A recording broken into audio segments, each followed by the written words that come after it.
Hello everyone, welcome back to my another mini vlog. Polok আজি বনাও হষ্টেলত chicken. Mini vlog যেহেতু মই জলদি ৰেচিপিটো ক'বলৈ ট্ৰাই কৰিম।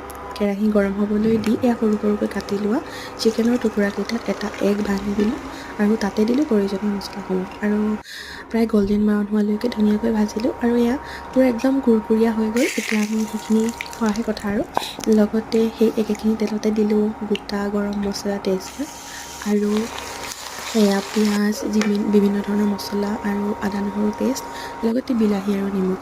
মছলাখিনিৰ পৰা তেল এৰি দিয়াৰ পাছত আগতে মেৰিনেট কৰি থোৱা মাংসখিনি দিলোঁ আৰু ধুনীয়াকৈ ভাজি মানে ঢাকন মাৰি ভাজিলোঁ অলপ টাইম। তাৰপাছত সেই আমাৰ মাংসও ৰেডি হৈ গ'ল। কালাৰ দেখিছেনে কি ধুনীয়া হৈছে। এতিয়া আমি গোটেইকেইজনীয়ে ভাত খাবৰ কাৰণে উলিয়াই ল'লোঁ। মেছৰ পৰা আনিলোঁ ভাত, দালি আৰু পনীৰ আৰু লগতে আছিলে চালাড, চিকেন গ্ৰেভি আৰু চিকেন ফ্ৰাই। গতিকে আজি ভিডিঅ'টো